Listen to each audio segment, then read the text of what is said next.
আসসালামু আলাইকুম। মা হওয়া যাত্রা পঞ্চম পর্বে আপনাকে স্বাগতম। গর্ভাবস্থায় একটি সুস্থ সন্তান ধারণ এবং প্রসবের জন্য সঠিক খাবার অত্যন্ত গুরুত্বপূর্ণ।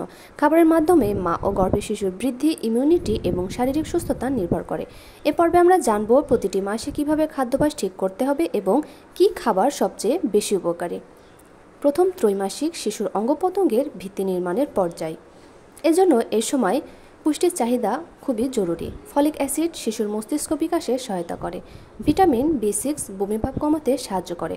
আয়রন রক্তের পরিমাণ বাড়াতে সাহায্য করে। এজন্য খাবারগুলো আপনাকে অবশ্যই খেতে হবে। তাছাড়া ভালো খাবার খান, যেমন সবুজ শাকসবজি, তার ভিতরে আছে পালং শাক, লাল শাক, ডাল, ছোলা, বাদাম, কলা, কমলা এবং লেবু জাতীয় ফল বেশি পরিমাণে খান। তাছাড়া যদি আপনার বমি বমি ভাব লাগে তাহলে সীমিত পরিমাণে আদা চা খেতে পারেন। আদা চা বমি ভাব কমাতে সাহায্য করে।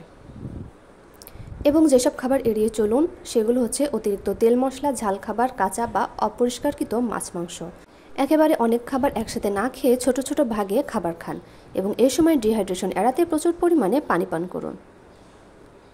এখন আমরা জানব দ্বিতীয় ত্রৈমাসিক সময়ে শিশুর বৃদ্ধি ও হাড়ের গঠনের পর্যায়। এই সময়ে ক্যালসিয়াম সমৃদ্ধ খাবার খান, শিশুর দাঁত ও হাড়ের জন্য অপরিহার্য। ভিটামিন ডি ক্যালসিয়াম শোষণে সহায়তা করে, প্রোটিন কোষের বৃদ্ধিতে সহায়ক, আয়রন রক্ত স্বল্পতা দূর করে। এ সময় ভালো খাবার খান, যেমন দুধ, দই, ছানা, মাছ, বিশেষ করে ওমেগা-3 সমৃদ্ধ মাছ, ডিম, মাংস, সবুজ শাকসবজি, বাদাম, কিশমিশ। এবং এড়িয়ে চলুন অতিরিক্ত ক্যাফেইন, যেমন চা, কফি, সফট ড্রিঙ্কস বা জাঙ্ক ফুড। এসব খাবার গর্ভবতী মায়েদের জন্য এবং শিশুর জন্য হুমকি স্বরূপ। একটানা বসে থাকে এড়িয়ে চলুন। হালকা হাঁটাহাঁটি, দিনে 5 বেলার খাবারে ফলমূল এবং শাকসবজি রাখুন। এই খাবারগুলো শিশুর বৃদ্ধির জন্য খুবই উপকারী। তৃতীয় ত্রৈমাসিক শিশুর ওজন বৃদ্ধি ও ডেলিভারি প্রস্তুতির পর্যায়। এ সময় ওমেগা-3 ফ্যাটি অ্যাসিড শিশুর মস্তিষ্ক ও চোখের জন্য দরকারি। আয়রন ও ভিটামিন সি রক্ত স্বল্পতা রোধ করে। ম্যাগনেসিয়াম পেশির আরাম ও প্রসবের সময়ে সাহায্য করে।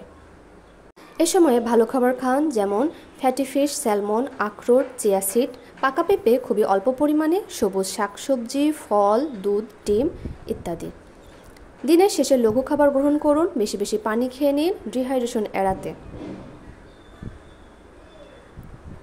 অতিরিক্ত ওজন যদি বেড়ে যায় অবশ্যই ডাক্তারের পরামর্শ নিন।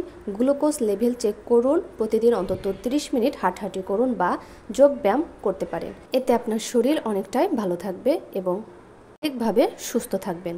তাছাড়া প্রেগন্যান্সি মাল্টিভিটামিন সাপ্লিমেন্টের জন্য অবশ্যই ডাক্তারের পরামর্শ নিন। সঠিক খাবার মানে শুধু সুস্থ সন্তান নয়, একজন সুখী ও প্রাণবন্ত মা। গর্ভাবস্থায় পরিমিত ও পুষ্টিকর খাদ্যাভ্যাস আপনার ও আপনার শিশুর জীবনের ভিত্তি স্থাপন করে। এজন্য এ সময় সচেতন থাকুন, পুষ্টিকর খাবার খান। ধন্যবাদ।